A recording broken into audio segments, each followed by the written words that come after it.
جمال الوجود بذكر الإله وتصفو الحياة بنور هدى.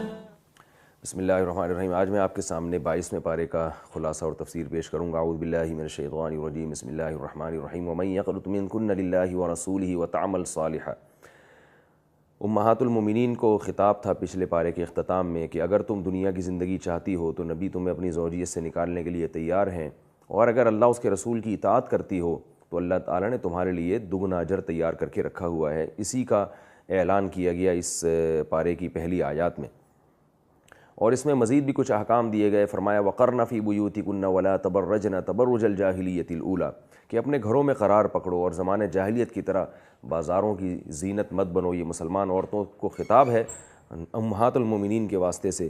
اور یہ بھی بتایا گیا کہ ان المسلمین والمسلمات والمؤمنین والمؤمنات والقانتین والقانتات، کے جتنے بھی اسلام کے احکام ہیں، نماز ہے، زکوٰۃ ہے، حج ہے، صدقہ ہے، روزہ ہے، اور جتنے بھی حکام ہیں اپنی عفت اور پاک دامنی کی حفاظت کرنا، ان تمام حکام میں مرد اور عورت برابر ہیں. ایسا نہیں ہے کہ مردوں کو تو نیکیاں کریں گے تو ثواب ملے گا، عورتوں کو ثواب نہیں ملے گا. تو بعض خواتین کو اشکال ہوا تھا کہ بھئی ہمارے لیے بھی کیا یہ دین ہے؟ تو بتایا گیا کہ یہ دین سب کے لیے ہے، مردوں کے لیے بھی، عورت کے لیے بھی. کوئی بھی صدقہ خیرات کرے گا تو اللہ نے ان سب کے لیے اجر عظیم تیار کر کے رکھا ہوا ہے. اس کے بعد پھر متبنہ کی زوجہ کے احکام بیان کیے گئے ہیں، جو میں نے پچھلے پارے میں بھی اس کا تذکرہ کیا تھا، کیونکہ صورت وہی ہے، سورہ احزاب چل رہی ہے، تو یہ متبنہ کا تذکرہ میں نے پچھلے پارے میں کیا. دو حقیقت میں یہ 22ویں پارے میں ہے، لیکن صورت ایک تھی تو اس لیے اس مناسبت سے اس کا تذکرہ پچھلے پارے میں آ گیا. تو اس میں اللہ تعالیٰ نے حکم دیا کہ جو منہ بولا بیٹا ہوتا ہے وہ حقیقی بیٹا نہیں ہوتا، لہذا اس کی بیوی سے نکاح کرنا تمہارے لیے جائز ہے. اور جو بنائے ہوئے رشتے ہیں ان کو حقیقی رشتوں کی طرح مت سمجھا کرو. وراثت کے حکام اور دیگر تمام حکام میں جو حقیقی رشتہ ہے وہ اس کو ترجیح ہے ان رشتوں پر جو آپ نے اپنے اختیار سے، یعنی خود زبان سے محض وہ بنائے ہیں، جبکہ حقیقت میں کوئی خونی رشتہ قائم نہیں ہوتا. اسی پارے میں اللہ تعالیٰ نے یہ بھی بتایا کہ رسول اللہ صلی اللہ علیہ وسلم خاتم النبیین ہیں، اور یہ بھی بتایا کہ اے ایمان والو، جب تم نکاح کرو اور رخصتی سے پہلے بیوی کو طلاق دے دو تو پھر عورت پر کوئی عدت لازم نہیں ہے. مسئلہ ہے، آپ فقہاء سے، علماء کرام سے سنتے رہتے ہیں، تو اس کا بھی ذکر ان آیات میں کیا گیا. اور رسول اللہ صلی اللہ علیہ وسلم کو بتایا گیا کہ آپ کے لیے نکاح کن کن عورتوں سے حلال ہے. اس میں خاص طور پر آپ کی پھوپھی کی بیٹیاں اور خالہ کی بیٹیاں اور ماموں کی بیٹیاں اور چچا کی بیٹیوں کو الگ سے ہائی لائٹ کیا گیا ہے کہ ان سے نکاح بھی آپ کر سکتے ہیں، جو حقیقت میں پوری امت کے لیے ایک یعنی حکم ہے کہ ہماری اس امت میں، کیونکہ نصارہ میں ایک باقاعدہ فرقہ تھا جو کزن میرج کو ناجائز اور حرام سمجھا کرتا تھا، جس کے اثرات آج بھی ملتے ہیں. تو اسلام نے بتایا کہ اسلام میں کزن میرج بالکل جائز اور ایک پاکیزہ کام ہے. اور یہ بھی بتایا گیا کہ اے ایمان والو، تم رسول صلی اللہ علیہ وسلم پر درود و سلام پڑھا کرو. ان اللہ و ملائکتہ یصلون علی النبی، اللہ تعالیٰ بھی اپنے نبی پر رحمت بھیجتے ہیں اور فرشتے بھی رحمت کی دعائیں کرتے ہیں. تو یا ایھا الذین آمنوا صلوا علیہ وسلموا تسلیما، اے ایمان والو تم بھی محمد صلی اللہ علیہ وسلم پر صلاۃ و سلام پڑھا کرو. اور یہ بھی بتایا گیا کہ نبی کی جو زوجات ہیں ان پر پردہ فرض ہے. وَإِذَا سَأَلْتُمُوهُنَّ مَتَاعًا فَاسْأَلُوهُنَّ مِنْ وَرَاءِ حِجَاب، صحابہ کرام کو حکم دیا گیا کہ جب تم کوئی چیز ان سے مانگو یا کوئی شرعی مسئلہ پوچھو تو پردے کی آڑ میں یہ کام ہونا چاہیے. ذَلِكُمْ أَطْهَرُ لِقُلُوبِكُمْ وَقُلُوبِهِنْ، یہی تمہارے لیے زیادہ پاکیزگی کا ذریعہ ہے. اور یہ بھی بتایا گیا کہ اے نبی اپنی زوجات سے، اپنی بیٹیوں سے، اپنی بیویوں سے کہہ دیجئے کہ جب وہ بازار میں نکلیں یا گھر سے باہر نکلیں، یدنین علیہن من جلابیبہن، تو اپنے اوپر اپنی چادروں کو ڈال لیا کریں. یہ پردے کی آیات ہیں، اس کے بعد سے اسلام میں پردے کو فرض قرار دے دیا گیا. اس کے بعد اللہ تعالیٰ نے اس صورت کے اختتام میں صحابہ کرام کو اور قیامت تک آنے والے تمام مسلمانوں کو حکم دیا ہے کہ کوئی بھی ایسا کام نہ کریں جو نبی کی اذیت کا سبب بنے. یا ایھا الذین آمنوا لا تکونوا کالذین آذوا موسیٰ، ایمان والو بنی اسرائیل کی طرح مت بن جاؤ جنہوں نے موسیٰ علیہ السلام کو اذیتیں دیں. فبرأہ اللہ مما قالوا، لیکن اللہ نے موسیٰ علیہ السلام کو بری کر دیا ان سے. تو اللہ تعالیٰ اگر تم معاذ اللہ نبی پر کوئی الزام لگاؤ گے تو اللہ اس کی برات کا انتظام کر دے گا. تو یہ منافقین اس طرح کے کام کیا کرتے تھے، اس لیے اللہ تعالیٰ نے یہ تنبیہ فرمائی ہے. اور یہ بھی حکم دیا کہ یا ایھا الذین آمنوا اتقوا اللہ وقولوا قولا سدیدا، ایمان والو اللہ سے ڈرو اور جب بھی بات کرو تو راستی کی بات کیا کرو، درست بات کیا کرو. غلط بات مت کیا کرو۔ اس کے بعد سورہ سبا ہے۔ سورہ سبا میں اللہ تعالیٰ نے داؤد علیہ الصلاۃ والسلام اور سلیمان علیہ السلام پر جو اللہ کی خصوصی نعمتیں ہوئی تھیں ان کا تذکرہ کیا۔ وَلَقَدْ آتَيْنَا دَاوُودَ مِنَّا فَضْلًا یا جبال اوبی ماہو طیر کے پہاڑ اور پرندے داؤد علیہ السلام کے ساتھ اللہ کی تسبیح میں شریک ہوا کرتے تھے۔ اور النا لہ الحدید، ہم نے ان کے ہاتھ میں لوہے کو نرم کر دیا۔ اور سلیمان علیہ السلام کے لیے فرمایا کہ ہم نے ہواؤں کو ان کے تابع بنا دیا، جنات کو ان کے تابع بنا دیا۔ یعملون لہ ما یشاء من محاریب و تماثیل و جفان، ان کا جواب بڑی بڑی چیزیں بنایا کرتے تھے، عمارتیں بنایا کرتے تھے۔ اتنی طاقتیں اور قوتیں دیں سلیمان علیہ السلام کو، لیکن جب موت کا وقت آئے تو سیکنڈوں میں آپ کی موت واقع ہوئی ہے اور لوگوں کو پتہ ہی نہیں چلا کہ آپ پر موت واقع ہو چکی ہے۔ فلما خر تبینت الجن تأکل من سأتہ، ایک کیڑا تھا جس نے آپ کی لاٹھی کو کھانا شروع کیا، اس سے توازن خراب ہوا اور سلیمان علیہ السلام جب زمین پہ گرے ہیں تو پھر جنات کو پتہ چلا کہ آپ کی موت واقع ہو گئی ہے۔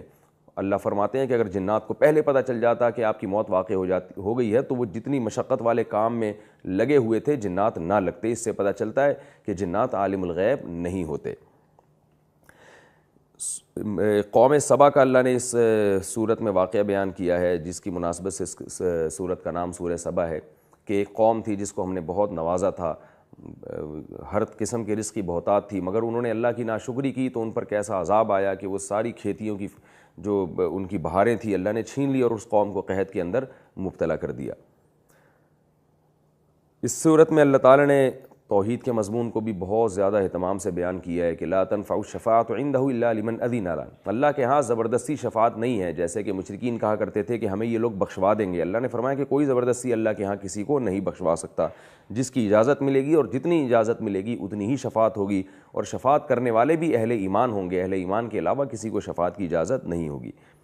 یہ بھی بتایا گیا کہ جب اہل جنت جنت میں اور اہل جہنم جہنم میں جائیں گے تو جہنمیوں میں جو ماتحت لوگ ہیں وہ اپنے بڑوں سے، وڈیروں سے، سرداروں سے جھگڑا کریں گے۔ قال الذین استضعفوا للذین استکبروا لولا انتم لکنا مؤمنین، اگر تم نہ ہوتے تو ہم ایمان پہ آ جاتے، تمہاری وجہ سے ہم بھی جہنم کی آگ میں جل رہے ہیں۔ تو جو بڑے تھے وڈیرے تھے وہ کہیں گے کہ انحن صددناکم عن الہدی بعد اذ جاءکم، تمہارے پاس جب ہدایت آئی تو ہم نے زبردستی نہیں تم کو روکا، بل کنتم مجرمین، تم ہی مجرم ہو۔ پھر کمزور لوگ کہیں گے کہ بل مکر اللیل والنہار اذ تأمروننا، یہ دن اور رات کی تمہاری تدبیریں تھیں جن کی وجہ سے ہم اس گمراہی کے راستے پر چلے ہیں۔ تو یہ اس طرح سے ایک دوسرے پر الزام ڈالیں گے، لیکن اس الزام کا ان کو کوئی فائدہ نہیں ہوگا، اور چاہے وہ ماتحت ہوں چاہے وہ بڑے ہوں، دونوں جہنم کی آگ میں جل رہے ہوں گے۔ پھر اس صورت میں اللہ تعالیٰ نے ہمیں یہ بھی بتایا ہے کہ تمہارے مال اور اولاد ایسی چیز نہیں ہے کہ اس کی کثرت پہ تم فخر کر کے جنت میں داخل ہو جاؤ، تو وہ مال وہ اولاد جو تمہیں اللہ سے قریب کر دے وہ تو تمہارے لیے جنت میں جانے کا سبب بن سکتی ہے، ورنہ محض مال کی کثرت اور اولاد کی کثرت جو تمہیں معاشی لحاظ پہ مضبوط کرے، یہ مضبوطی قیامت کے دن تمہارے کام نہیں آئے گی اگر اس کے ساتھ اچھے اعمال نہیں ہوں گے۔ اور اس صورت کے آخر میں ایک بہت دلچسپ مضمون ہے، وہ یہ کہ اللہ تعالیٰ نے اپنے نبی سے کہا کہ ان سے کہہ دیجئے اعیذکم بواحدہ، میں تمہیں ایک بات کہتا ہوں اس پہ غور کرو، ان تقوموا للہ مثنی وفرادا ثم تتفکروا ما بصاحبکم من جنہ۔ تو بتایا گیا کہ محمد صلی اللہ علیہ وسلم جو تمہیں دعوت دے رہے ہیں تو تم دو دو تین تین مل کے غور کرو کہ کہیں یہ مجنون تو نہیں ہے، تو تمہارا ضمیر خود کہے گا کہ یہ مجنون نہیں ہے۔ جب یہ مجنون نہیں ہے تو ان کو کیا پڑی کہ پوری قوم سے ٹکر لے کر پوری قوم کے نظریات کے خلاف، پوری قوم کے جس قوانین پر عمل کر رہی ہے اس کے خلاف ایک نئی شریعت پیش کریں؟ تو ظاہر ہے یہ سب اس بات کی علامتیں ہیں، اور اس پہ کوئی اجرت بھی نہیں مانگ رہے تم سے، یہ سب اس بات کی علامت ہیں کہ یہ اللہ کے سچے نبی ہیں، سچے پیغمبر ہیں۔ تو تم تنہائی میں جا کے یا دو دو تین تین مل کے اس بات پر اچھی طرح سے غور کرو، اس کے بعد فیصلہ کرو۔ اس کے بعد سورہ فاطر ہے۔ سورہ فاطر میں اللہ تعالیٰ نے بتایا کہ فاطر یعنی پیدا کرنے والا آسمانوں اور زمینوں کا وہ اللہ تعالیٰ ہے جس نے فرشتوں کو پیدا کیا، اور ما یفتح اللہ للناس من رحمت، اعلان کیا گیا کہ اللہ کسی کے لیے رحمت کا دروازہ کھول دے تو کوئی اس کو بند نہیں کر سکتا، اور وہ اگر وہ رحمت کا دروازہ بند کر دے تو دنیا میں کوئی ایسا نہیں ہے جو رحمت اس کے دروازے کو کھول سکے۔ اور یہ بتایا گیا یا ایھا الناس ان وعد اللہ حق، ہے لوگو اللہ کا وعدہ، قیامت کا جو وعدہ ہے وہ سچا ہے، لہذا تمہیں شیطان یا دنیا اس وعدے سے غافل نہ کر دے اور دنیا کی زیب و زینت میں پڑھ کر تم کہیں آخرت کو بھول نہ جاؤ۔ اس صورت میں توحید کا بھی مضمون بہت اہتمام سے بیان کیا گیا اور بتایا گیا کہ تم اللہ کے سوا جن بتوں کو اور جن معبودوں کو پکارتے ہو، ما یملکون من قطمیر، وہ تو کھجور کی جو گھٹلی کے اوپر جھلی ہے نا اس کے بھی مالک نہیں ہیں، تو اس سے زیادہ طاقتور تو تم خود ہو، تو یہ کیسی بات ہے کہ تم ایسے معبودوں کو پکار رہے ہو جو کسی بھی چیز کے مالک نہیں ہیں، اور اس احکم الحاکمین کو چھوڑ رہے ہو جس نے کائنات کی ایک ایک چیز کو بنایا اور وہ ہر چیز کا مالک ہے۔ اور یہ بھی بتایا کہ یا ایھا الناس انتم الفقراء الی اللہ واللہ هو الغنی الحمید، اے لوگو تم سب کے سب اللہ کے در کے بھکاری ہو، فقیر ہو، اور اللہ ہے جس کو کسی کی پرواہ نہیں ہے، جو ہر چیز سے مستغنی ہے، بے نیاز ہے۔ اور یہ بھی بتایا کہ ان اللہ یمسک السماوات والارض، کہ اللہ ہے جس نے آسمانوں اور زمینوں کو تھاما ہوا ہے، اگر یہ آسمان اور زمین ان کا بیلنس خراب ہو جائے، ان کا توازن خراب ہو جائے تو جو تباہی آئے گی اس تباہی کو بچانے والا بھی اللہ ہے، یعنی یہ توازن اگر خراب ہو جائے تو اس توازن کو برقرار کرنے والا، دوبارہ اپنی نہج پہ لانے والا بھی وہ اللہ ہی ہوگا، اللہ کے علاوہ کسی میں طاقت نہیں ہے۔ تو اس توازن کے برقرار رہنے میں بھی تم اللہ کے محتاج، اور اس کو اپنی جگہ پر دوبارہ لانے میں بھی تم اللہ کے محتاج ہو، لہذا اللہ سے ڈرو۔ اور اہل جنت کی علامات بھی بیان کی گئیں کہ جنت میں جا کے وہ اللہ کا شکر ادا کریں گے، الذی احلنا دار المقامۃ لا یمسنا فیہا نصب، کہ اللہ وہ ذات، وہ بڑی تعریف والی ذات ہے جس نے ہمیں ہمیشگی کے گھر میں ٹھکانہ دیا، نہ ہمیں یہاں کوئی تھکاوٹ ہوگی، نہ ہمیں یہاں کوئی غم ہوگا۔ تو اللہ تعالیٰ فرماتے ہیں کہ اہل جنت میں جا کے اللہ تعالیٰ کا اس طرح سے شکر ادا کریں گے۔ اور اس صورت کے اختتام پہ یہ بھی بتایا گیا کہ اللہ تعالیٰ اگر لوگوں کو ان کے گناہوں پہ پکڑنا شروع کر دیں، لو یؤاخذ اللہ الناس بما کسبوا ما ترک علی ظہرها من دابہ، تو انسان تو کیا زمین میں ایک جانور اور چوپایا بھی زندہ باقی نہیں بچے گا، لیکن اللہ نے ان کو ایک مہلت کا وقت دیا ہوا ہے، کیونکہ حساب و کتاب کا ایک دن ہے، اللہ تعالیٰ اس سے پہلے سزا عام طور پر نہیں دیتے۔ اس کے بعد سورہ یاسین ہے، سورہ یاسین کا کچھ حصہ 22ویں پارے کے اختتام میں ہے اور زیادہ تر حصہ 23ویں پارے میں ہے۔ تو جو ابتدائی حصہ ہے وہ میں اس کو بیان کر دیتا ہوں۔ اس میں اللہ تعالیٰ نے قرآن مجید کی قسم اٹھائی اور بتایا کہ اے محمد صلی اللہ علیہ وسلم، آپ اللہ کے سچے پیغمبروں میں سے ایک پیغمبر ہیں۔ رہا یہ مسئلہ کہ یہ آپ پر ایمان نہیں لاتے، تو اللہ تعالیٰ نے بہت سے لوگوں کو ان کی بدعمالیوں کے سبب ان کے دلوں پر مہر لگا دی ہے، جس کی وجہ سے وہ ایمان نہیں لاتے۔ وَسَوَاءٌ عَلَيْهِمْ أَأَنذَرْتَهُمْ أَمْ لَمْ تُنذِرْهُمْ لَا يُؤْمِنُونَ، یہ وہ بدبخت لوگ ہیں کہ ان کے دل ایسے سیاہ ہو چکے ہیں کہ ان کو آپ ڈرائیں یا نہ ڈرائیں یہ لوگ ایمان نہیں لائیں گے۔ اور ایک بستی کا واقعہ بیان کیا گیا، وَاضْرِبْ لَهُم مَثَلًا أَصْحَابَ الْقَرْيَةِ اِذْ جَاءَهَا الْمُرْسَلُونَ، کہ ایک بستی تھی جن میں ہم نے پیغمبروں کو بھیجا، لوگوں نے ان کا انکار کیا، تو اللہ نے مزید ایک پیغمبر کو بھیج کے ان کی تائید کی، ان کی تاکہ ان پیغمبروں کو تقویت ملے اور لوگ ایمان لے کر آئیں۔ اس کے باوجود لوگ ایمان نہیں لائے۔ اللہ کی طرف سے جب آزمائشیں آنا شروع ہوئیں قوم پر، تو بجائے یہ اللہ کی آزمائش کے وہ کہنے لگے انا تطیرنا بکم، معاذ اللہ یہ تو آپ کی نحوست ہے، پیغمبروں کو یہ طعنے دینے لگے۔ تو اللہ تعالیٰ نے ایک شخص جو ایمان لا چکا تھا، شہر کے کنارے پہ رہتا تھا، جس کا نام بعض مفسرین حبیب نجار بیان کرتے ہیں، واللہ عالم، تو وہ بھاگتا ہوا آیا، اس کا واقعہ اللہ نے بیان کیا کہ وہ اپنی قوم کو آ کے کہنے لگا، یا قوم اتبعوا المرسلین، ان لوگوں کی اتباع کرو، اتبعوا من لا یسألکم اجرا وہم مہتدون، یہ تم سے اس تبلیغ پر کوئی پیسے نہیں مانگتے، اجرت نہیں مانگتے، اور یہ ہیں بھی سیدھے راستے پر۔ یہ 22ویں پارے کا اختتام تھا۔ اللہ تعالیٰ سے دعا ہے کہ اس پارے میں ہم نے جو کچھ پڑھا سنا، اللہ تعالیٰ اس پر ہمیں صدق دل سے عمل کی توفیق عطا فرمائے۔ وما علینا الا البلاغ۔ جمال الوجود بذكر الإله